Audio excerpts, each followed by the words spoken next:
नमस्कार दोस्तों, स्वागत है आप सभी का जैसा ऑनलाइन क्लासेस पर। दोस्तों, बाल विकास की आज की क्लास में हम विकास के आयाम पर चर्चा करेंगे। तो सबसे पहले आप ये समझ लीजिए इस टॉपिक में आपको क्या पढ़ना है और ये टॉपिक किससे संबंधित है। तो देखिए, दरअसल अलग अलग मनोवैज्ञानिकों के विकास को लेकर अपना अलग अलग तर्क रहा है और उन लोगों ने अपने मतानुसार अर्थात अपनी जो विचारधाराएं थी विकास को लेकर उसको अपने अपने सिद्धांत के रूप में उन्होंने ढाला। इसलिए हम देखेंगे कि विकास के बहुत सारे सिद्धांत हो गए जो हमको पढ़ना है और इसी को हम शॉर्ट में विकास के आयाम, इसको विकास की विचारधाराएं, विकास की अवधारणाएं इत्यादि नामों से भी जानते हैं। तो यहाँ पर आप देखेंगे संज्ञानात्मक विकास, सामाजिक विकास, संवेगात्मक विकास, नैतिक विकास, शारीरिक विकास जैसे अलग अलग आपको नाम दिख रहे हैं। तो ये क्या है? विकास के सिद्धांत हैं कि बालकों का विकास किस चरण में किस सिद्धांत पे होता है।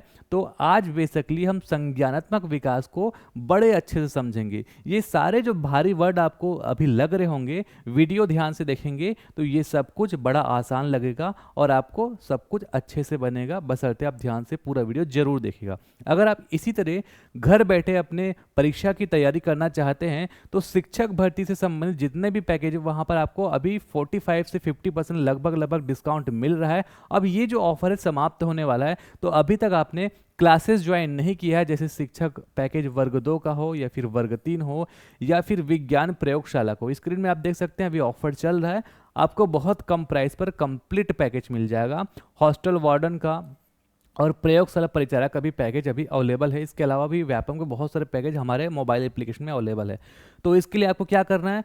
प्ले स्टोर पर जाना है, Ajay Sahu online classes search करना है। एप्लीकेशन में आपको ये सारे क्लासेस दिख जाएगा और आपको कंप्लीट सिलेबस मिलेगा। इसके साथ साथ वीडियो, पीडीएफ, जिस तरीके से मैं पढ़ा रहा हूँ उसी तरीके से आपको डिजिटल क्लासेस मिलेंगी, वीडियो पीडीएफ मिलेगा। पीसी में आप देख सकते हैं, लैपटॉप या फिर वेबसाइट में आप web.ajaysahuonlineclasses.com इसमें जाकर आप देख सकते हैं। अगर आप डेमो देखना चाहें तो भी आप देख सकते हैं, डेमो भी एप्लीकेशन में अवेलेबल है। अगर आप यूट्यूब में देख रहे होंगे तो आपने डेमो देखा ही होगा।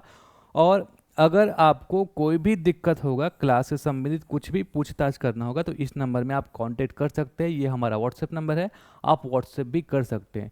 तो क्लास से रिलेटेड कुछ भी पूछना होगा इस नंबर पे आप चले जाइएगा। शुरू करेंगे आज का क्लास। तो हमने विकास के अवधारणाओं के हिसाब से अलग अलग विकास के सिद्धांत देखें। तो सबसे पहला हम संज्ञानात्मक विकास का सिद्धांत आज फोकस करेंगे। अब यहाँ पर संज्ञानात्मक किससे बना है? संज्ञान से बना है। तो आपको संज्ञान का मतलब पता होना चाहिए। संज्ञान क्या होता है? तो संज्ञान जो बना है इसका अगर आप संधि विच्छेद करेंगे तो सम धन किससे बना है? ज्ञान से। अब ये ज्ञान का मतलब आपको पता है क्या होता है? ज्ञान का मतलब होता है जानकारी, किसी भी वस्तु के प्रति जानकारी, किसी भी तथ्य को हम जो जानते हैं। तो किसी भी चीज के बारे में जो नॉर्मल जानकारी रहती है उसको हम ज्ञान कह देते हैं। अब सम उसमें जुड़ जाता है।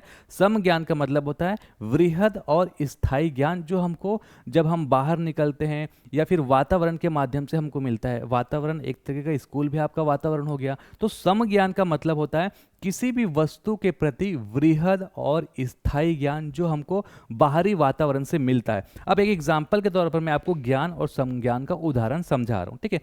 ये मोबाइल है। अब इस मोबाइल को हम 2-3 साल के बच्चे को देंगे तो वो क्या करेगा? उसको ज़्यादा से ज़्यादा वो कार्टून देखेगा। उसको ये पता रहता है कि मोबाइल में हम कार्टून देख सकते हैं, या फिर थोड़ा सा बड़ा हो जाएगा 4-5 साल का तो वो गेम खेलेगा। लेकिन यही मोबाइल अगर आप किसी युवा को 15-20 साल के बच्चे को देंगे तो उसको पता है कि इस मोबाइल में कॉलिंग होता है, मैसेजिंग होता है, इसमें कैमरे हैं, फ़ोटो खींच सकते हैं, इसमें व्हाट्सअप कर सकते हैं, कोई भी ऑफिशियल वर्क आप कर सकते हैं और बहुत सारी चीज़ें जो भी मोबाइल में है आप उसको कर सकते हैं। ये उसको ज्ञान होगा। तो 15 साल के बच्चों को इस मोबाइल के बारे में आप ये कह सकते हैं कि समज्ञान है, ठीक है। और 2 साल के बच्चों को थोड़ा बहुत ज्ञान है, ठीक है। अब जैसे एक और एग्जांपल ले सकते हैं, ये अपना स्मार्ट वॉच है। अब ये छोटा मोटा बच्चा देखेगा तो खिलौना समझेगा, थोड़ा बड़ा हो जाएगा तो सोचेगा ये घड़ी है। लेकिन अगर आजकल के युवा को पता है कि इसके अंदर कॉलिंग हो सकता है, इसके अंदर फोटो आप देख सकते हैं, गैलरी देख सकते हैं, कैलेंडर देख सकते हैं, जो भी आप वर्कआउट करते हैं वो आपको दिखता है। तो बहुत सारे फीचर्स इसमें हैं, ठीक है। तो ये होता है ज्ञान और समज्ञान का अर्थ। समज्ञान का मतलब स्थायी ज्ञान और व्यापक ज्ञान जो हमको बाहरी वातावरण से मिलता है। तो संज्ञानात्मक विकास का जो सिद्धांत है वो मानसिक विकास पर फोकस है, दिमाग का विकास, बुद्धि का विकास। और बुद्धि का विकास किस प्रकार होता है? जैसे जैसे मनुष्य बढ़ता जाता है, परिपक्व होता जाता है, उसका अनुभव बढ़ता है और उस तरीके से मानसिक विकास होता है। ये संज्ञानात्मक विकास का बेसिक थीम है। धीरे धीरे पढ़ेंगे, सब कुछ आपको समझ में आ जाएगा। तो यहाँ पे देखिए, मानसिक विकास को संज्ञानात्मक विकास कहा जाता है। अब मानसिक विकास से क्या तात्पर्य है? मानसिक विकास से ये तात्पर्य है कि एक अबोध बालक, जब उसको संज्ञानात्मक विकास उसका कर दिया जाता है तो वो बुद्धिमान बन जाता है। अब मानसिक विकास मतलब बहुत सारे, जैसे कि वो सोचना सीख जाएगा, तर्क करना सीख जाएगा, लॉजिकल आंसर देगा, है ना। इसके अलावा वो अपने मेमोरी में कोई चीज़ इकट्ठा करेगा, उसको याद रहेगा चीज़ें, कल्पना कर सकेगा, चिंतन कर सकेगा, फैसला ले सकेगा, निर्णय ले सकेगा, ठीक है। कोई भी चीज़ों को लेकर अवधारणाएं उसके माइंड में बनने लगेगी, जिसको हम कॉन्सेप्ट कहते हैं। जैसे कि 2+2 4 होता है, 2×2 भी 4 होता है, ये एक कॉन्सेप्ट उसके माइंड में डेवलप होने लगेगा। इसको हम कहते हैं मानसिक विकास। तो मानसिक विकास में बहुत सारी चीज़ें आते हैं, संवेदनशीलता हो गया, प्रत्यक्षीकरण, तर्क, प्रत्यय निर्माण जिसको हम कॉन्सेप्ट फॉर्मेशन कहते हैं, अवलोकन, ऑब्जर्व करना किसी चीज़ को, किसी चीज़ में ध्यान देना, अटेंशन, स्मृति, अपने दिमाग में रखना, कल्पना करना, इमेजिनेशन, ठीक है, चिंतन करना, सोचना, थिंकिंग, निर्णय करना, जजमेंट करना, और भाषा का भी नॉलेज आता है ना। जैसे जैसे बड़े होते जाते हैं उसको भाषा के बारे में अच्छी से जानकारी पता चलते जाता है। अधिगम, लर्निंग, सीखने की क्षमता, तो इत्यादि क्षमता का विकास होना को हम मानसिक विकास कहते हैं। इसमें चेतना की प्राप्ति से संबंधित प्रतिक्रियाएं निहित है। तो ये जो सारी प्रतिक्रियाएं आपको दिख रहा है, कल्पना, चिंतन, ये किससे संबंधित? चेतना, कॉन्शियसनेस। अब इसको आप समझिए, चेतना मतलब आप जागरूक होकर ये सारे चीज़ें करते हैं, आप अपने होशो हवास में कहते हैं, आपको बोध रहता है ना। तो यहाँ पे चेतना का क्या मतलब है कि आप जागरूक होकर इन सारे चीज़ों को सीखते हैं, तर्क करते हैं, चिंतन करते हैं, दिमाग में रखते हैं। तो ऐसे नहीं कि आप बेहोशी की हालत में ये सारी चीज़ें करते हैं। चेतना का मतलब होशो हवास में जागरूक होकर ये सारी चीज़ें करना। तो चेतना की प्राप्ति से संबंधित प्रतिक्रियाएं निहित है, मतलब होशो हवास में जागरूक होकर ये सारी चीज़ें आप करना सीखते हैं। इसके अंतर्गत ऐसी प्रतिक्रियाएं आती है जो किसी ज्ञानात्मक अनुभव से प्राप्त होता है। जैसे स्कूल में हमको ज्ञानात्मक अनुभव मिलता है ना। तो ज्ञानात्मक अनुभव से हमको ये सारी चीज़ें प्राप्त होती है। इसके साथ साथ परिपक्वता, जैसे जैसे इंसान बढ़ते जाता है, मैच्योर होता है, तो परिपक्वता, अनुभव, एक्सपीरियंस, है ना, अधिगम, लर्निंग हो गया। इसके फलस्वरूप बालक का मानसिक विकास होता है। मनोविज्ञान की इस शाखा के अंतर्गत संज्ञानात्मक प्रतिक्रियाएं का अध्ययन किया जाता है। ये जो सारी प्रतिक्रियाएं हमने बताया आपको, इसी का अध्ययन किया जाता है। तो मनोविज्ञान का वो शाखा जहां पर संज्ञानात्मक प्रतिक्रियाओं का अध्ययन किया जाता है वो कहलाता है संज्ञानात्मक मनोविज्ञान या फिर संज्ञानात्मक विकास। संज्ञानात्मक विकास का तात्पर्य है मानसिक क्षमताओं का विकास। तो एकदम इन शॉर्ट याद रख लेना, जहां भी संज्ञानात्मक विकास लिखा होगा हम समझ जाएंगे कि ये मानसिक क्षमताओं के विकास से संबंधित है। आगे हम इसके जनक के बारे में देखेंगे कि संज्ञानात्मक विकास का जनक किसको माना जाता है, जीन पियाजे को माना जाता है। एकदम डिटेल से वो चीज़ भी पढ़ेंगे, ठीक है। तो इसका जो प्रारंभ है वो शैशव काल से होता है। देखिए, जो विकास है वो तो शुरू हो जाता है आपका गर्भावस्था के दौरान ही शुरू हो जाता है, लेकिन संज्ञानात्मक विकास की अगर आप बात करें तो जब बच्चा गर्भ से बाहर आएगा, बाहरी वातावरण में आएगा, जैसे जैसे बढ़ते जाएगा वैसे वैसे ही उसकी बुद्धि का विकास होगा। तो वो किससे शुरू होता है? शैशव काल से शुरू होता है। क्या? संज्ञानात्मक विकास शैशव काल से शुरू होता है। यहाँ पर एक एग्जाम्पल देख सकते हैं। एक अबोध बालक, छोटा सा बच्चा है 2-3 साल का, जैसे जैसे बढ़ता जाएगा उसकी बुद्धि बढ़ती जाएगी, संज्ञानात्मक विकास उसका होता जाएगा। तो एक अबोध बालक, संज्ञानात्मक विकास जब उसका होता है तब वो बुद्धिमान बन जाता है, ठीक है। अब यहाँ पर हमने देखा कि शैशव काल से प्रारंभ हो जाता है मानसिक विकास अर्थात संज्ञानात्मक विकास। तो कुछ ऐसी चीज़ें जो इतना इम्पोर्टेंट है नहीं, जो पूछी नहीं जाएंगी, लेकिन बस मैं आपको समझाने के लिए यहाँ पर पॉइंट्स गिना देता हूँ, ठीक है। यहाँ पर कुछ कुछ पॉइंट ही हम गिन लेंगे। यहाँ पर लिखा है कि शैशवावस्था में मानसिक विकास, अर्थात शैशवावस्था में किस प्रकार से संज्ञानात्मक विकास होता है। तो शैशवावस्था में शिशु का जो मानसिक विकास है तेजी से होता है। लगभग 3 वर्ष की आयु में शिशु का मस्तिष्क लगभग 50% जो है उसका विकास हो जाता है, ऐसा इसमें कहा गया है। और अगर हम शिशु की संज्ञानात्मक विकास के बारे में बात करें तो पहले महीने में क्या आता है बच्चे को, प्रथम माह में वो जो उसका मस्तिष्क है वो कोरे कागज के समान रहता है। शिशु अपनी भूख, नींद और अन्य शारीरिक आवश्यकताओं की पूर्ति के लिए बोल नहीं सकता, रोएगा, हाथ पैर चलाएगा, बस इतना करता है ना। दूसरे महीने में शिशु आवाज के प्रति आकर्षित होता है, जैसे आप सीटी बजाएंगे, से चुटकी बजाएंगे तो वो आकर्षित होगा, तो आवाज के प्रति आकर्षित होता है और ध्यान देना सीख जाता है। चतुर्थ माह में शिशु वस्तुओं को पकड़ने लगता है तथा माँ व अन्य को देखकर मुस्कुराता है, थोड़ा बहुत माँ को पहचानने लग जाता है और पहचानेगा तो मुस्कुराएगा। मतलब उसकी बुद्धि का किस प्रकार से विकास हो रहा है, संज्ञानात्मक विकास किस चरण में हो रहा है वो हम देख रहे हैं। छठवें माह में शिशु अपना नाम समझने लगता है। तो ऐसे क्वेश्चन पूछे जाने की गुंजाइश कम है कि शिशु कौन से माह में अपना नाम समझने लगता है, बट आप ये पढ़ लीजिए एक बार, रिकॉर्डेड वीडियो तो इसको आप जितने बार चाहे देख सकते हो, अगर इन केस क्वेश्चन आया तो आप बना सकते हैं, ठीक है। 10 माह में शिशु घुटनों के बल चलना प्रारंभ कर देता है। पहले वर्ष में शिशु छोटे शब्दों का उच्चारण करना प्रारंभ कर देता है। 5 वर्ष में शिशु बड़े वाक्यों का निर्माण करने लगता है, रंग पहचानने लग जाता है, हल्के भारी में अंतर करने का बोध आ जाता है। इस प्रकार से शिशुओं का क्या होता है, ज्ञानात्मक संज्ञानात्मक विकास होता है। अब बाल्यावस्था में हम देखें, बाल्यावस्था में मानसिक विकास किस प्रकार से होता है, तो 7 वर्ष में छोटी छोटी कहानियों का निर्माण बालक करने लग जाता है। 8 वर्ष में प्रतिदिन साधारण समस्याओं का समाधान वो खोज लेता है, जो छोटा मोटा समस्या होता है उसके बारे में वो तर्क करके छोटा मोटा समाधान सोच लेता है। जब 9 वर्ष का हो जाता है तो दिन, दिनांक और वर्ष आदि समझने लगता है, जैसे सोमवार मंगलवार वो समझ जाएगा, दिनांक आज 25 तारीख है 26 तारीख समझ जाएगा, वर्ष 2024 चल रहा है 23 चल रहा है वो समझ जाएगा। तो इस तरीके से छोटी चीज़ें समझ लेता है, जोड़ घटाना गुना भाग इत्यादि थोड़ा बहुत समझने लग जाता है। 10 वर्ष में बालक तीव्र गति से बोलना प्रारंभ कर देता है। 11 वर्ष में कठिन शब्दों को समझने लग जाता है और 12 वर्ष में बालक तर्क करने की क्षमता का विकास काफ़ी हद तक हो जाता है। तो इस तरीके से संज्ञानात्मक विकास होता है। किशोरावस्था में मानसिक विकास किस प्रकार से होता है, किशोरावस्था में मानसिक विकास उच्चतम सीमा पर होता है। सबसे ज़्यादा मानसिक विकास अगर आप देखेंगे तो किशोरावस्था में हो जाता है। इस अवस्था में सही तरीके से सोचने, समझने, तर्क करने, स्मरण करने आदि की अधिकतम योग्यताओं का विकास होता है। कल्पनाशीलता का पूर्णतः विकास होता है, कल्पना करना सीखता है और रुचियों का विकास इसमें होता है, उसको अपना इंटरेस्ट पता चलने लग जाता है। तो इस तरीके से हमने शैशवावस्था में, बाल्यावस्था और किशोरावस्था में कैसे संज्ञानात्मक विकास होता है वो समझा। हालांकि वो टॉपिक इम्पॉर्टेंट नहीं है, लेकिन एक सीरीज में बाकी की चीज़ें आखिर समझ आए इसलिए हमने वो पढ़ लिया। अब हम देखेंगे संज्ञानात्मक विकास की परिभाषाएं। तो मनोवैज्ञानिकों के आधार पर कई बार कथन पूछ दिए जाते हैं कि बताइए ये कथन किसने कहा है, तो परिभाषाओं को भी पढ़ना जरूरी है।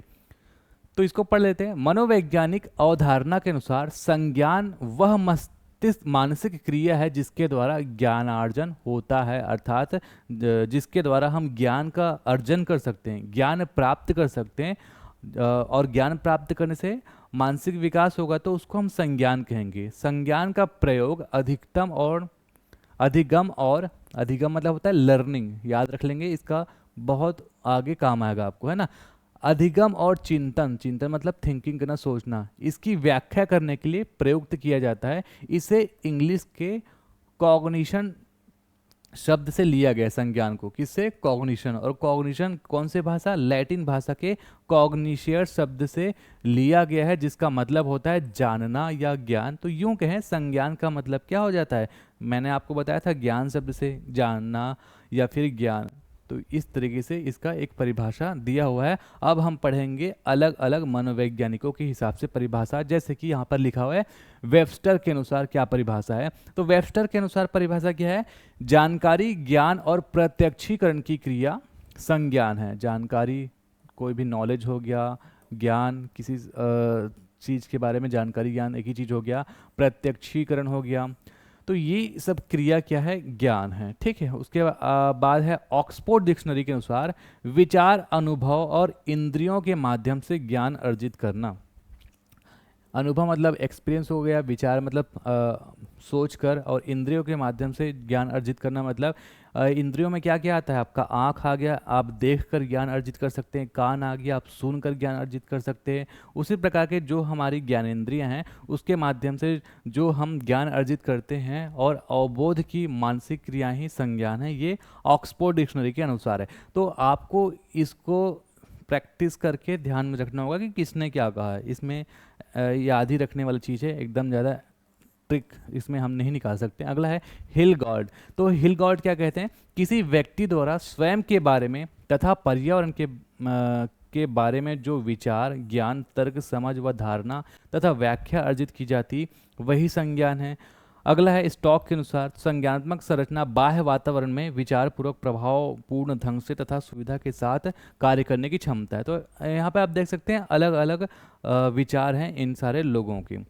अगला है संज्ञान विकास के अंतर्गत शामिल क्रियाएं क्या क्या हैं। तो हमने पहले ही देख लिया था, संज्ञानात्मक विकास में मानसिक विकास को हम फोकस करते हैं, और मानसिक विकास में कौन कौन सी प्रतिक्रियाएं जाती हैं, चिंतन करना, सोचना, तर्क करना, लॉजिकल आंसर देना तर्क करके, समस्या का समाधान करना, प्रॉब्लम सॉल्विंग, जानना, जानकारी लेना, स्मरण, मेमोरी में रखना, विवेचना करना, किसी चीज़ का बखान करना, सृजन करना मतलब निर्माण करना, संकेत बनाना, ठीक है, योजना वगैरह बनाना। इसके अलावा क्रोध, भूख, डर, ये सब कुछ भी आता है, ठीक है। अगर आप देखेंगे भूख, डर, क्रोध, तो ऐसा लगेगा नहीं कि ये संज्ञानात्मक विकास के अंतर्गत शामिल प्रतिक्रियाएं हैं, लेकिन ये आया हुआ क्वेश्चन है, क्रोध, भूख, डर, इसलिए आपको ध्यान रखना है कि ये संज्ञानात्मक विकास के प्रतिक्रियाओं के अंतर्गत आता है, मानसिक प्रतिक्रियाओं के अंतर्गत ये आता है, ठीक है।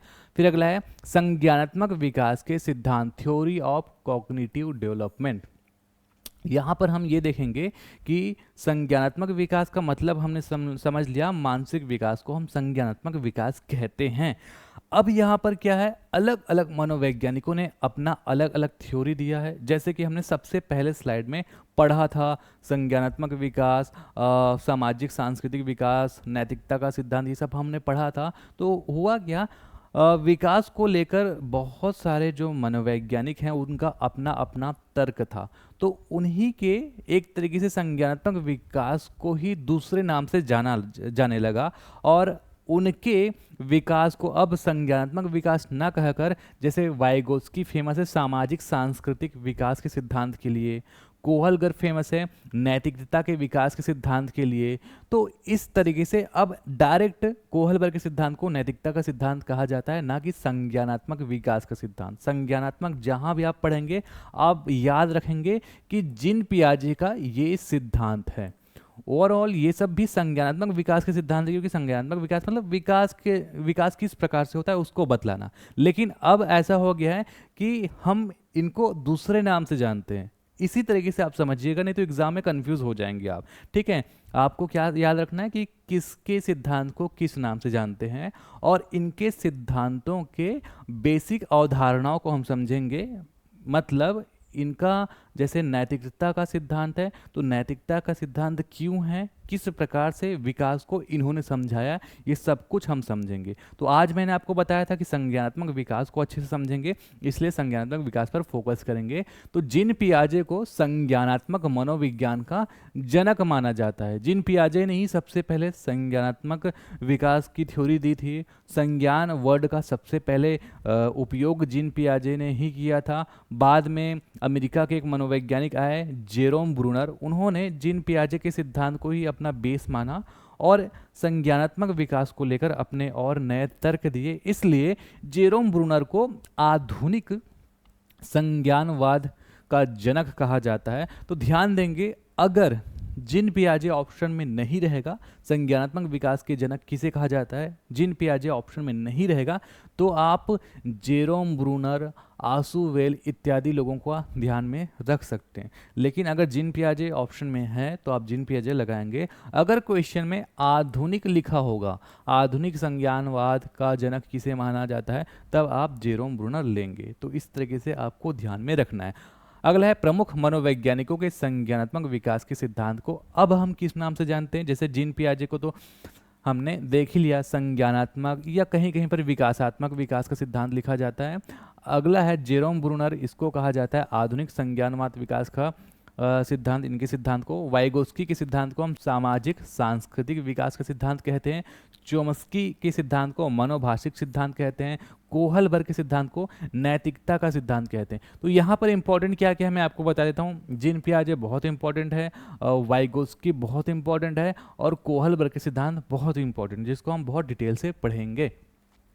बात करेंगे अब जिन पियाजे के संज्ञानात्मक विकास का सिद्धांत। ठीक, तो जिन पियाजे के संदर्भ में 2-3 फैक्ट जनरली पूछ दिए जाते हैं। एक तो ये कौन से सिद्धांत के जनक है, तो संज्ञानात्मक विकास के जनक है। दूसरा ये कौन से देश के हैं, तो स्विट्जरलैंड के हैं। ठीक है, स्विस मनोवैज्ञानिक, स्विट्जरलैंड में इनका जन्म हुआ था।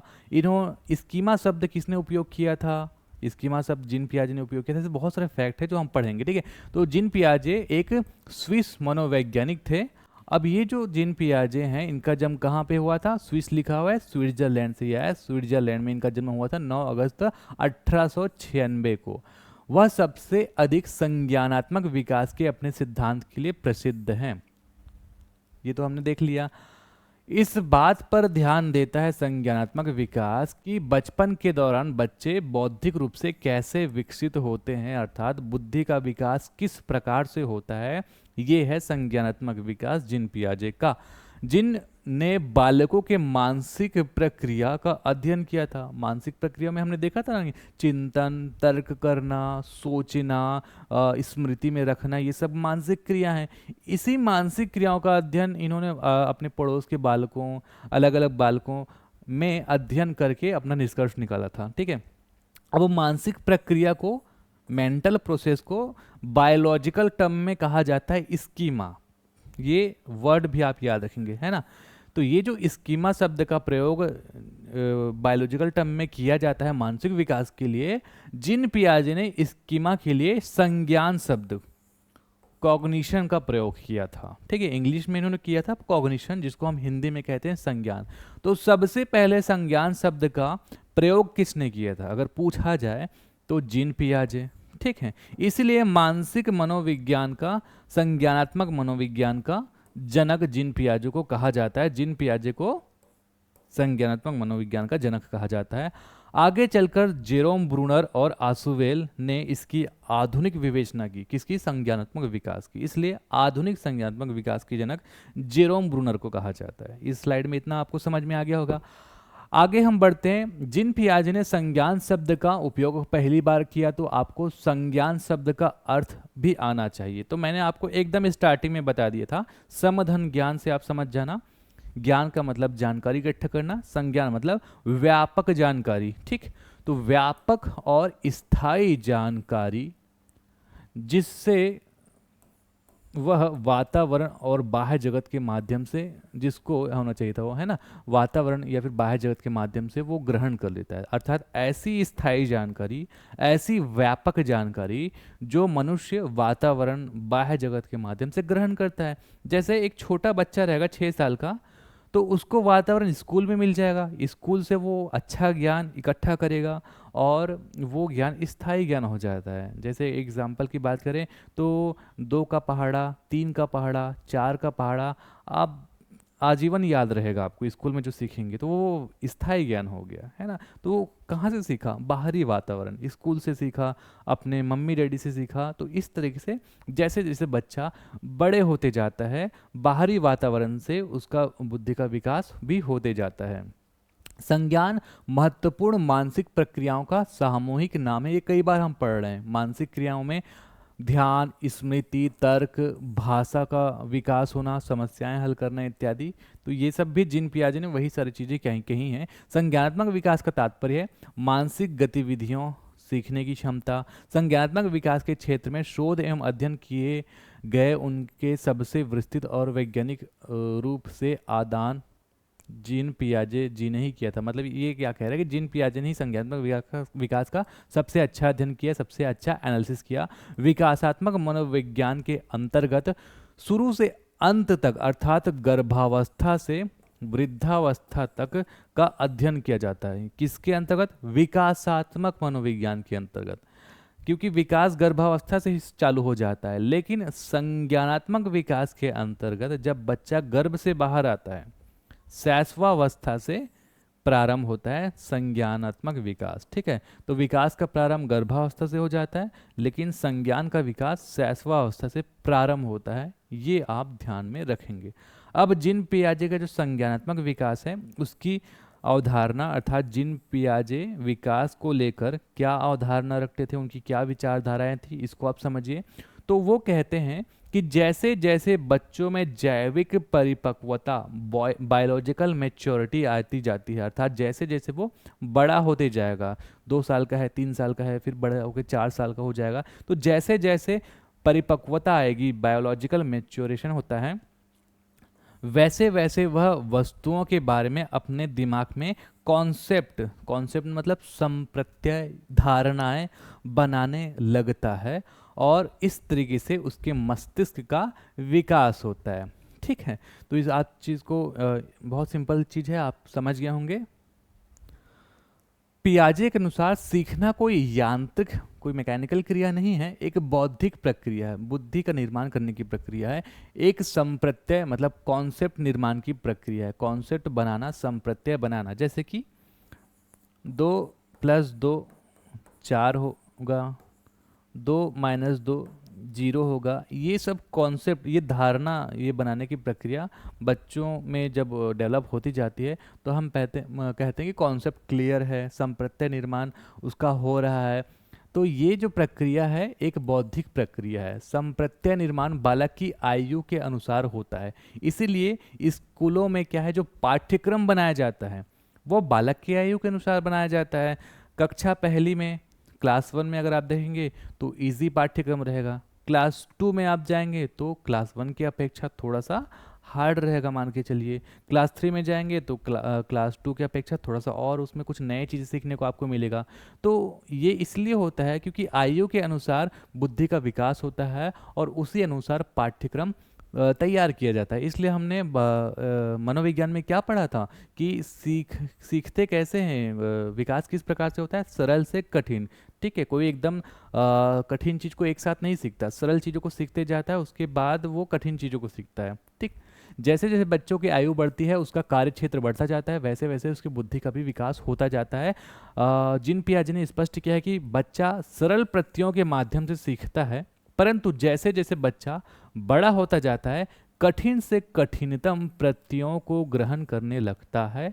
साधारण से विशिष्ट वाला कॉन्सेप्ट पिछले क्लासेस में हमने पढ़ा था कि विकास किस प्रकार से होता है, साधारण से विशिष्ट, अर्थात सरल शब्दों को बच्चा पहले सीखेगा, उसके बाद धीरे धीरे कठिन चीज़ों को सीखेगा। आप अपने स्कूल से कंपेयर कर लीजिएगा, प्राइमरी में आप इजी चीज़ों को पढ़ते हैं, मिडिल में उससे थोड़ा हार्ड, हाई स्कूल में जाते हैं उससे थोड़ा हार्ड, ठीक है, 11th-12th में हार्ड पढ़ते हैं, कॉलेज में जाते हैं फिर उससे हार्ड हो जाता है। ठीक है, तो क्यों होता है, आपकी आयु के अनुसार कठिन चीज़ों को को सीखने की क्षमता आ जाती है, इसलिए होता है। पियाजे के अनुसार बच्चे सक्रिय ज्ञान निर्माता, नन्हे वैज्ञानिक है। तो एक तरीके से क्वेश्चन ये पूछ दिया जाए कि किसने बच्चों को नन्हे वैज्ञानिक कहा है, तो पियाजे ने कहा है, ये आप ध्यान रख सकते हैं। पियाजे के अनुसार बच्चों की सोच वयस्कों के प्रकार में अलग होती है, ना कि मात्रा में। इसका कहने का ये मतलब है कि अगर ये 5 साल का बच्चा है या फिर एक 10 साल का बच्चा है, तो 5 साल के बच्चा और एक 10 साल के बच्चे को अगर आप एक छोटा सा बॉल दिखाओगे तो 5 साल का बच्चा उस बॉल को हो सकता है खाने की कोशिश करे। 3-4 साल का बच्चा अगर उससे छोटा ले लें तो, है ना, उसको नहीं पता रहेगा कि बॉल से हम खेल भी सकते हैं थोड़ा मोड़ा, या फिर उसको ऐसे फेंक देगा और उसको क्या करेगा, पकड़ने की कोशिश करेगा। तो वो सोच रहा है कि हम इस बॉल से क्या कर सकते हैं। अब ये जो 10 साल का बच्चा है वो क्या करेगा, बॉल को ज़मीन में पटकेगा, है ना, क्रिकेट भी खेल सकता है। तो वो भी सोच रहा है इस बॉल के बारे में।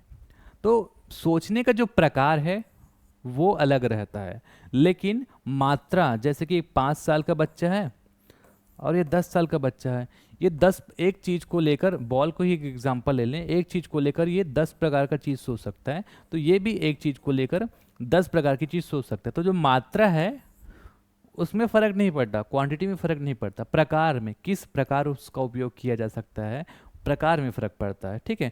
पियाजे का मानना था कि मनुष्य के पास असीमित मानसिक शक्तियां हैं, इसलिए मानव श्रेष्ठ है, ये पियाजे का मानना था।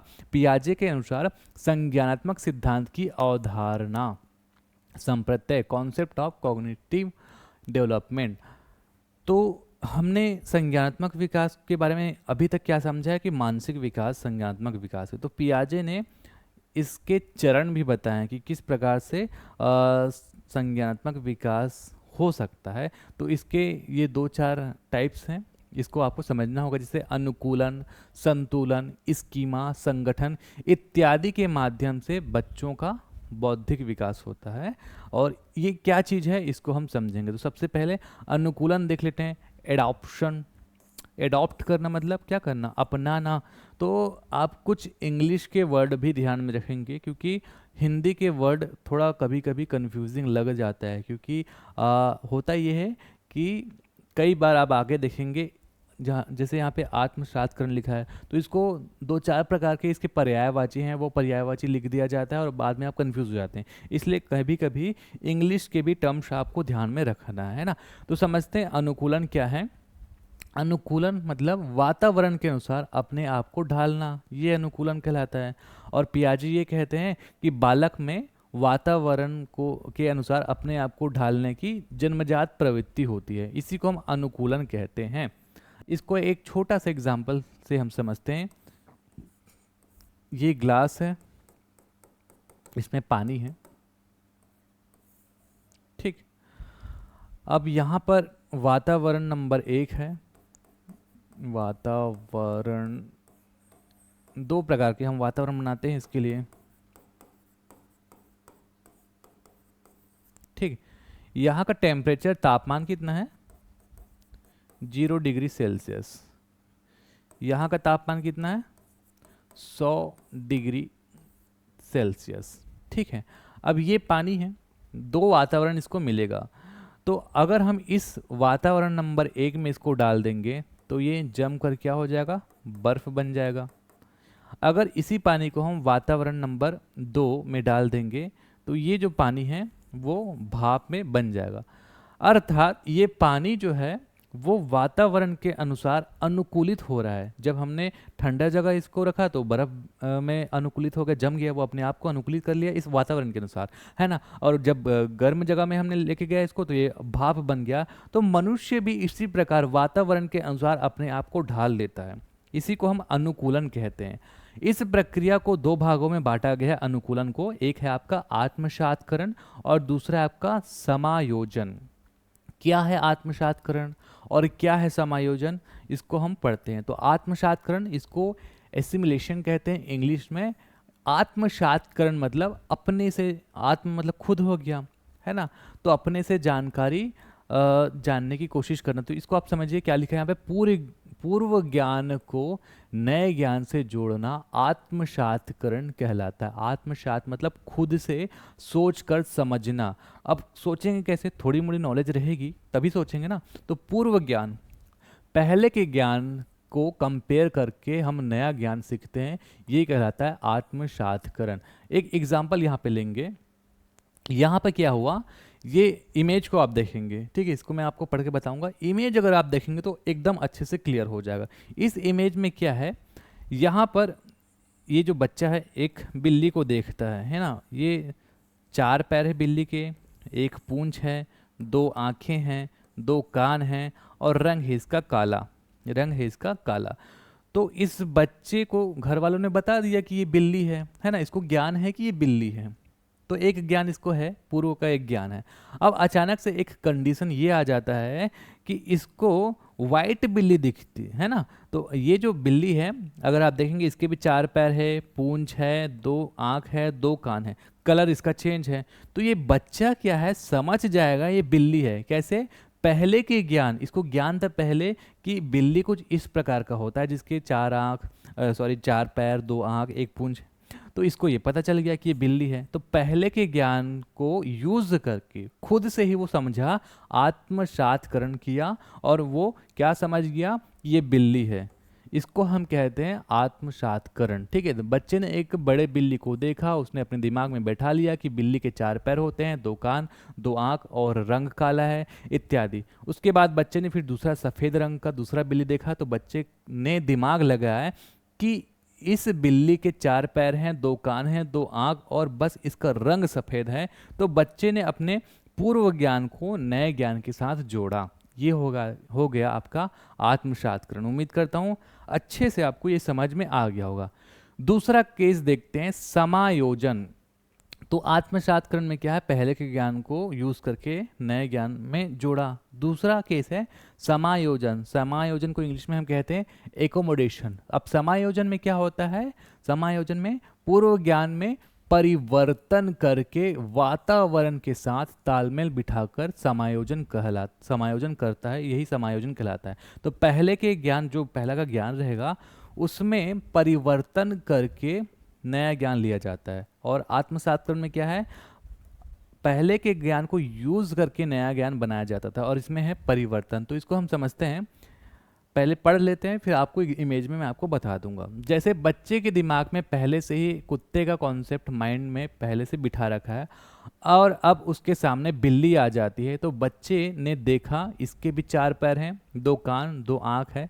तो बच्चे ने अपने पूर्व ज्ञान में परिवर्तन करके बिल्ली का कॉन्सेप्ट दिमाग में बैठा लिया। ठीक है, अब यहाँ पर बच्चा क्या देखा, कुत्ते को देखा कि इसके 4 पैर हैं, पूंछ है, और यहाँ पे कलर येलो है इसका, और ये भौं भौं कर रहा है ना।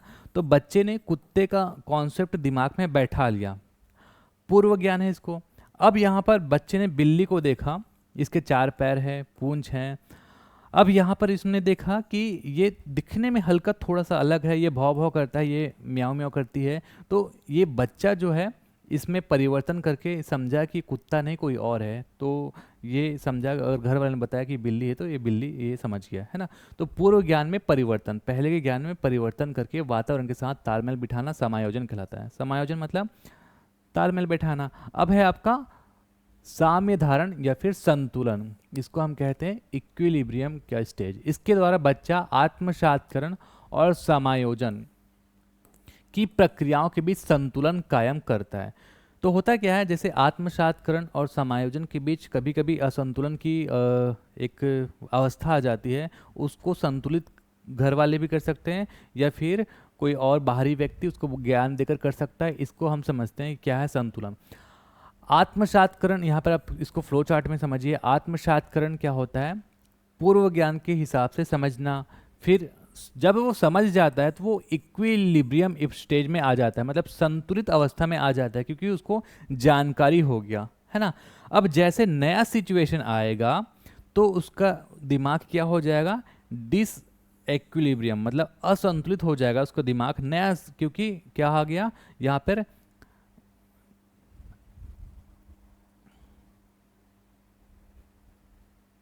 चलिए यहाँ पे अब देखते हैं, नया सिचुएशन आ गया। अब जब नया सिचुएशन आ गया तो उसको घर वाले ने बताया और उसके ज्ञान को क्या किया, स्थिर किया, एकोमोडेशन का स्टेज फिर आ गया। तो इस तरीके से ये सर्कल चलते रहता है। तो आत्मसात्करण और समायोजन की प्रक्रियाओं के बीच संतुलन ये स्थापित करता है। कैसे इसको हम समझेंगे, जैसे कि यहाँ पर इसने देखा डॉगी है, ये कुत्ता है, तो इसने इसको, इसके मन में कॉन्सेप्ट है, इसको समझ आ गया, तो आत्मसात्करण यहाँ पे हो जाता है। ठीक है, अब हमने इससे पहले पढ़ा था कि काला बिल्ली देखा, सफ़ेद बिल्ली देखा, पहचान लिया। पहचान लिया का मतलब क्या है, आत्मसात्करण से पहचान लिया। अब जब बच्चा पहचान लेगा तो उसके दिमाग में कोई कन्फ्यूज़न नहीं है, वो पहचान लिया, वो संतुलित है, कोई कन्फ्यूज़न नहीं है। ठीक है, लेकिन क्या होता है, कुत्ते को देखने के बाद जब बच्चा ने बिल्ली को देखा, नया सिचुएशन आ गया, है ना। तो जब भी नया सिचुएशन आता है तब डिसइक्विलिब्रियम जनरेट हो जाता है। डिसइक्विलिब्रियम मतलब नया सिचुएशन आता है तो इसका दिमाग काम नहीं करता, अरे यार ये क्या चीज़ है, कुत्ता तो अलग था, ये कुत्ता जैसे तो नहीं लग रहा है, नया सिचुएशन आ गया, है ना। तब इसके घर में इसके पापा या फिर मम्मी समझाएंगे कि देखो बेटा, ये जो है इसको हम कुत्ता कहते हैं, ये भौं भौं करता है, ये जो है वो बिल्ली है, ये म्याऊं म्याऊं करती है, ये अलग दिखने में थोड़ा अलग है ना। तब इसका दिमाग क्या होगा, संतुलित हो जाएगा, समायोजित, इसको हम समायोजन कहते हैं। और इस तरीके से ये सर्कल चलता रहता है। इस तरीके से मस्तिष्क का विकास होता है बच्चों में, ठीक है। फिर एक है स्कीमा। स्कीमा क्या है, इसको हम समझते हैं। मानव के दिमाग में जो चीज़ें पहले से स्टोर होती है वह उनका प्रयोग करके किसी विषय के प्रति एक धारणा बना लेते हैं, तो इसे स्कीमा कहते हैं, ठीक। धारणा बना लेना, एक कॉन्सेप्ट बना लेना, हो सकता है वो सही हो सकता है वो गलत भी हो, लेकिन किसी भी चीज़ को देखकर जो हम एक धारणा बना लेते हैं और वो मस्तिष्क में स्टोर है, इसलिए उसको स्कीमा कहते हैं। तो मानव शिशु में स्कीमा प्रवृत्ति और प्रतिक्रिया जो है वो जन्मजात होती है। धारणा कभी भी बनाया जा सकता है, वो सही हो भी हो सकता है और गलत भी हो सकता है। यहाँ पे एग्जाम्पल से समझते हैं। जैसे ये बच्चा बिल्ली को देखा, है ना, तो बिल्ली को देखा तो इसके मन में एक धारणा बन गया, बच्चे के मन में एक धारणा बन गया कि 4 इसके पैर हैं, पूंछ है, कुछ धारियां जैसे हैं, तो इसके मन में धारणा बन गया और इसी को हम कहेंगे स्कीमा, कि बिल्ली कुछ इस प्रकार से होता है, ठीक। अब यहाँ पर आत्मसात्करण हो गया, मतलब इसको समझ में आ गया कि बिल्ली है। फिर ये क्या करेगा, एक शेर के बच्चे को ये बच्चा देखा, शेर के बच्चे को देखा, तो ये क्या सोचेगा कि ये कहीं बिल्ली तो नहीं है ना। तो यहाँ पर एक नया सिचुएशन आ गया।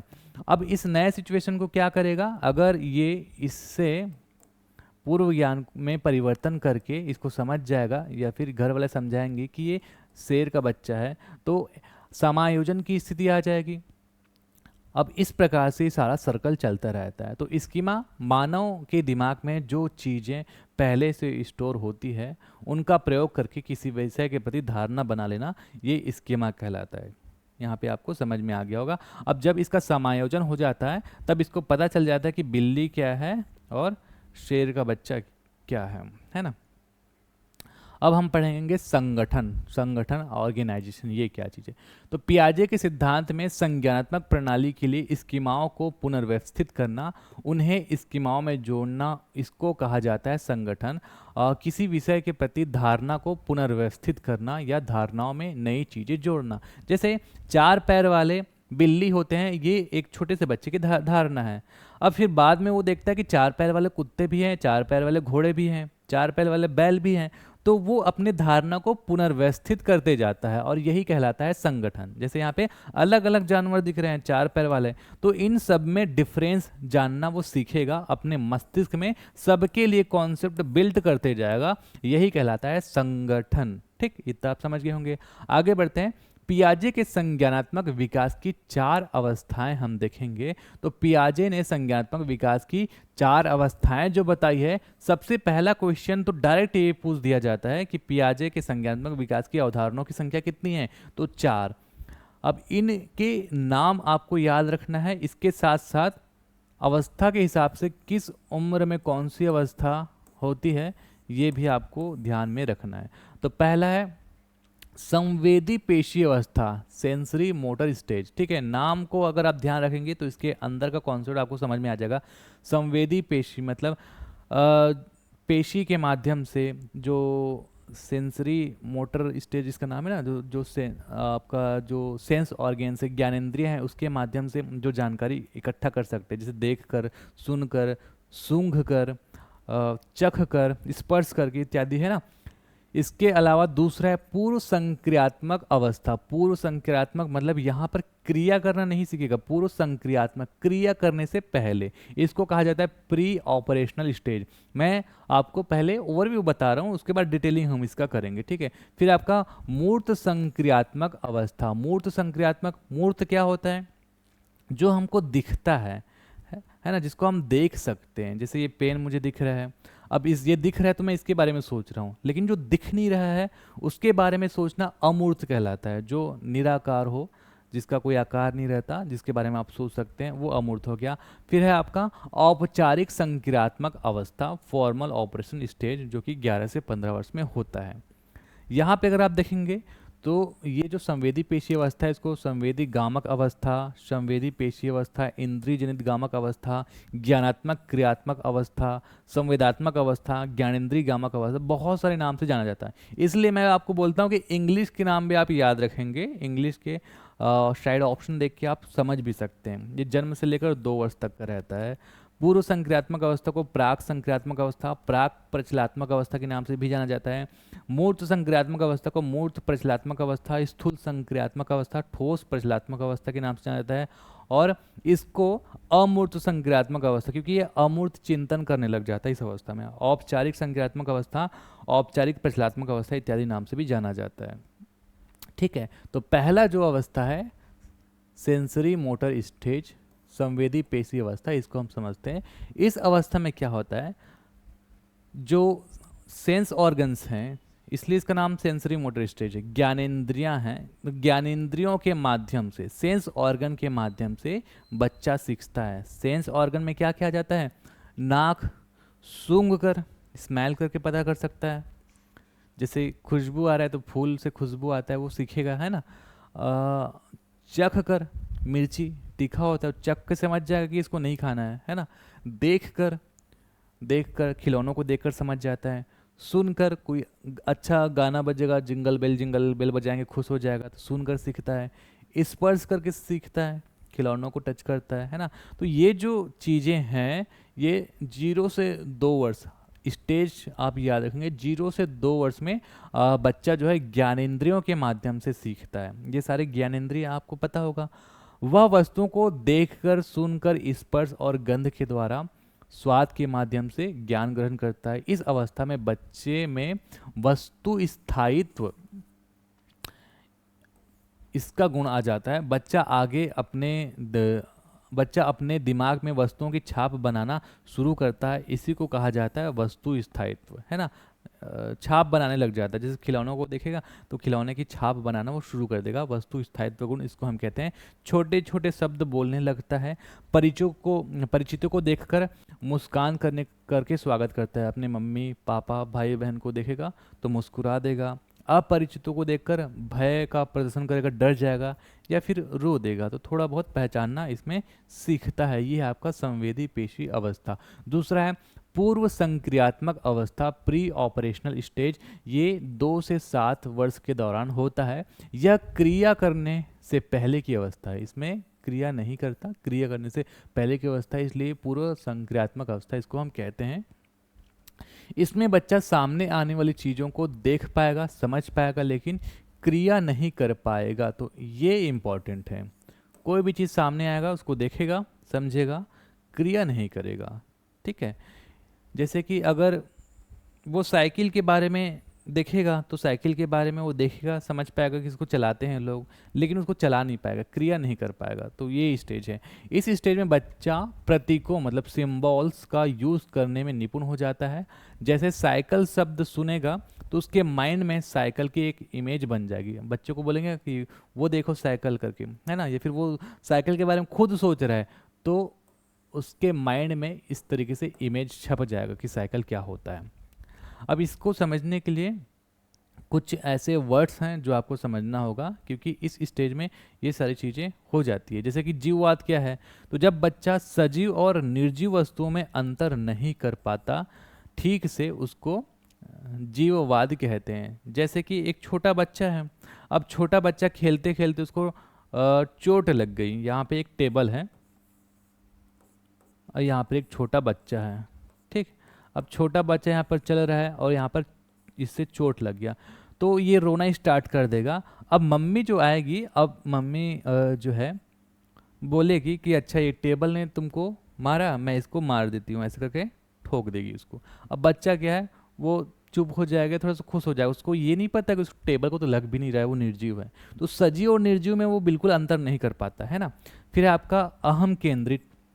जब बच्चा यह सोचना शुरू कर देता है कि जो वह कर रहा है वह ही ठीक है, मतलब इसको कहा जाता है अहम केंद्रित। बच्चा ये सोचता है कि मैं जो कर रहा हूँ वही ठीक है, उसके अलावा उसको भाड़ में जाए दुनिया, उसको किसी से मतलब नहीं रहता, इसलिए बचपना सबसे अच्छा होता है बोलते हैं ना। तो यहाँ पे जो बच्चा करता है वो सोचता है कि बस वो ठीक है, बाकी चीज़ के बारे में उसको टेंशन नहीं रहता। और एक है आपका अपलटावी। इसमें जो बच्चा है वस्तु हो गया, संख्या हो गया, समस्या हो गया, इसको उलटना पुलटना नहीं सीखता।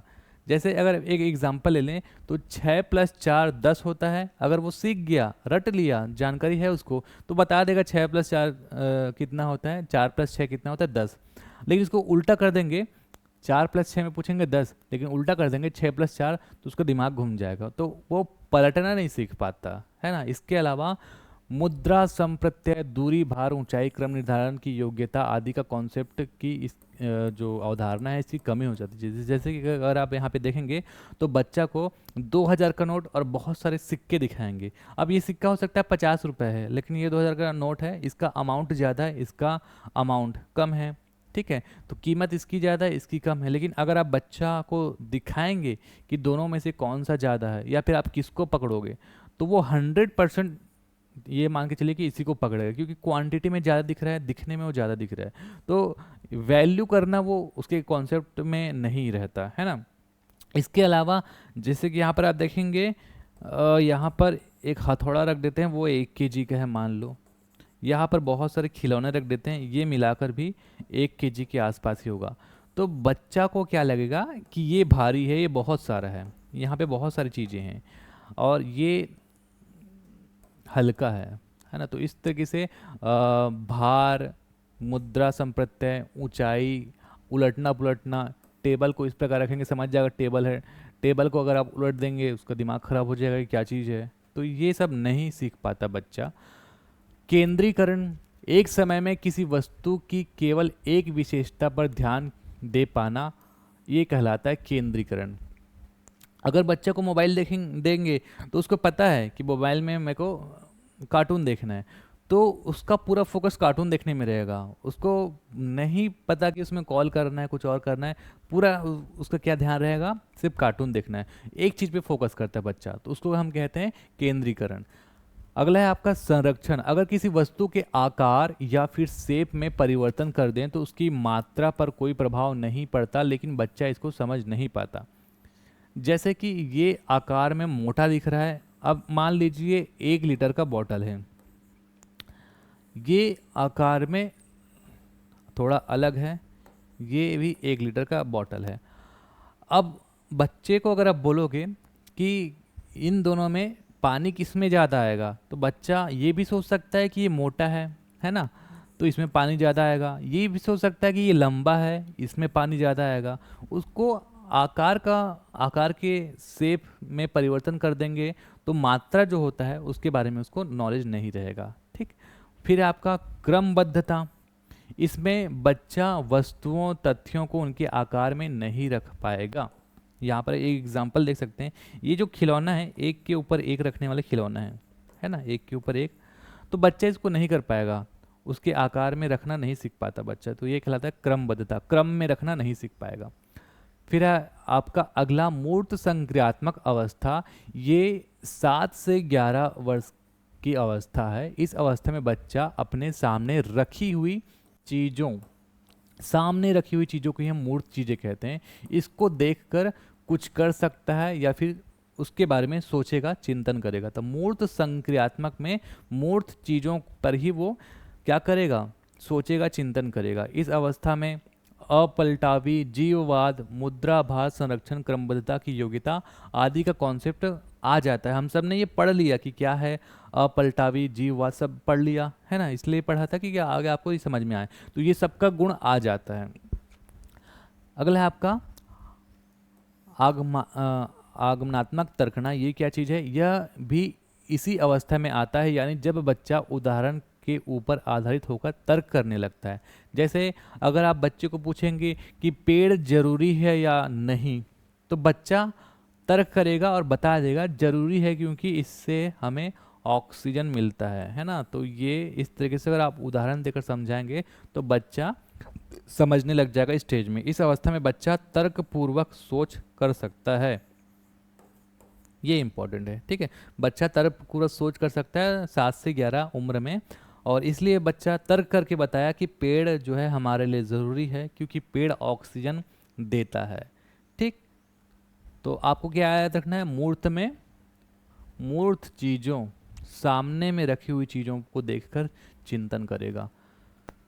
फिर है आपका औपचारिक संक्रियात्मक अवस्था। ये होता है आपका 11 से 15 वर्ष की अवस्था। यह संज्ञान की सर्वोच्च अवस्था है। अगर आपको अलग से पूछ दिया जाए कि संज्ञान की सर्वोच्च अवस्था किसको माना जाता है, तो औपचारिक संक्रियात्मक अवस्था, फॉर्मल ऑपरेशनल स्टेज को, है ना। इसमें बच्चा अमूर्त चिंतन मतलब जो सामने नहीं है उसको भी सोचने लग जाता है। जैसे भगवान सामने नहीं है, भगवान के बारे में सोचने लग जाएगा। ऐसी बहुत सारी चीज़ें के बारे में वो कल्पना करेगा जो सामने नहीं है। इसको हम कहेंगे अमूर्त चिंतन, जो सामने नहीं है उसके बारे में चिंतन करने लग जाता है। एक है आपका निगनात्मक तर्कना, इसमें नियमों के ऊपर तर्क करने लग जाता है। चाहे वो अपना पाठ पढ़ रहे, जैसे साइंस पढ़ रहा है तो न्यूटन ने क्या कहा था, ये पर्टिकुलर नियम है, या फिर समाज का ये नियम है तो वो नियम क्यों है, वो सोचने लग जाएगा। दुनिया भर की चीज़ें सोचने लग जाएगा। इसको हम कहते हैं अमूर्त चिंतन और निगनात्मक तर्कणा। ठीक है, इस अवस्था में बालक अमूर्त वैज्ञानिक ढंग से सोचने की क्षमता विकसित हो जाता है। ठीक है, न्यूटन ने क्या कहा, क्यों कहा, तो वो खुद अपने आप को वैज्ञानिक समझने के हिसाब से सोचेगा कि न्यूटन ने ऐसा क्या कहा, इसके पीछे तथ्य क्या था, कहीं न्यूटन सही है तो नहीं है, कहीं न्यूटन गलत तो नहीं है। तो वो चिंतन करने लगा, वैज्ञानिक ढंग से सोचने लगेगा। विचार करने के लिए बालक को मूर्त वस्तु और घटनाओं की आवश्यकता नहीं रह जाती। बालक आंतरिक चिंतन करके नए और अधिक तार्किक नियम गढ़ने में समर्थ हो जाता है, अपने से नियम बनाने की कोशिश करता है। बालक गणित के सवालों को दिमाग में ही हल कर लेता है, क्योंकि जो सामने नहीं है उसके बारे में भी वो सोच सकता है। तो सोच कर जो है सवाल का जवाब मन में ही वो गढ़ सकता है। तो ये हो जाता है आपका औपचारिक संक्रियात्मक अवस्था है। तो मूर्त चिंतन और अमूर्त चिंतन आपको समझ में आ गया होगा। क्या है मूर्त चिंतन, क्या है अमूर्त चिंतन। मूर्त चिंतन जो सामने रहता है उसके बारे में सोचना, अमूर्त चिंतन जो सामने नहीं है उसके बारे में सोचना। तो ये टेबल भी मैंने अटैच कर दिया आपके पीडीएफ में, हालांकि इतना इंपॉर्टेंट नहीं है। अगर आपको और डिटेल से समझना हो ये क्या है तो आप समझ सकते हैं। जैसे अमूर्त चिंतन में, जिसमें आप देख सकते हैं कि इसका जो क्षेत्र है काफ़ी वृहद है। इसका संबंध वस्तु के भीतरी सीमित होता है, जो कि वस्तु के मूल कारण एवं मूल तत्वों से संबंधित होता है। ठीक है, तो इसमें बहुत कुछ लिखी हुई है, लेकिन ये आपके टॉपिक के लिए उतने काम का चीज़ है नहीं। बस इतना समझ लीजिए, मूर्त चिंतन जो चीज़ें दिखती है उसके बारे में सोचना, अमूर्त चिंतन जो चीज़ नहीं दिखती उसके बारे में सोचना, और नाना प्रकार की सोचना, बहुत सारी चीज़ें, ये इसलिए असीमित है। फिर है पियाजे के सिद्धांत की आलोचना। जो पियाजे का सिद्धांत है इसकी आलोचना किस प्रकार से की जाती है, तो इसको हम पढ़ते हैं। पियाजे ने मानसिक विकास के चरणों के क्रम को अपरिवर्तनशील बताया है। ये जो मानसिक विकास है, जैसे इन्होंने बताया कि एज के हिसाब से इस चरण में मानसिक विकास होगा, और ये अपरिवर्तनशील है, मतलब हमेशा इसी प्रकार होगा, पियाजे ने बताया है। लेकिन अगर बच्चों को अच्छा वातावरण मिले, अच्छा वातावरण कर दिया जाए, तो अपनी मानसिक अवस्था की क्षमता से अधिक सीख सकता है। ठीक है, अगर आप देखेंगे कि अगर कोई अमीर बच्चा है उसको अच्छा खासा वातावरण मिला है तो वो अपने एज के हिसाब से भी कुछ ज़्यादा चीज़ सीख जाता है, और अगर कोई गरीब बच्चा है जिसको वातावरण अच्छा नहीं मिला है तो वो अपने एज के हिसाब से भी कम चीज़ सीख पाता है। तो ये पियाजे के सिद्धांत की आलोचना इस प्रकार की जाती है। फिर अगला है जिन पियाजे का शिक्षा में क्या क्या योगदान रहा, तो बाल केंद्रित शिक्षा पर जिन पियाजे ने बल दिया। जिन पियाजे ने शिक्षण में शिक्षक की भूमिका को बताते हुए कहा कि शिक्षक को बालक की समस्या का निदान करना चाहिए और बालकों के अधिगम के लिए उचित वातावरण तैयार करना चाहिए। हालांकि ये इतना इम्पोर्टेंट नहीं है। आगे बढ़ते हैं। जिन पियाजे की कुछ पुस्तकें अगर पूछ दिया जाए कि इसके राइटर कौन है, तो आप देख सकते हैं the psychology of the child, the psychology of the intelligence, the child conception of the world, the language and the thought of the child. तो ये कुछ फेमस बुक है जो जिन पियाजे ने लिखा। तो इस प्रकार से हमने आज संज्ञानात्मक विकास को पढ़ा। अगर आपको ये वीडियो पसंद आया तो वीडियो को लाइक जरूर कर दीजिएगा, दोस्तों में शेयर कर दीजिएगा। और ये जो कोर्स का प्राइस है वो लिमिटेड समय के लिए अब बचा है, तो अपने दोस्तों में बता दीजिएगा और जल्दी से जल्दी आप क्लास परचेस कर लीजिएगा। कोई भी आपको दिक्कत रहेगा तो दिए गए नंबर में कॉल कर लीजिएगा। और ये सारे हमारे सोशल मीडिया अकाउंट्स हैं, यहाँ पर आप हमें फॉलो कर सकते हैं। तो आज के लिए बस इतना ही। नमस्कार, धन्यवाद।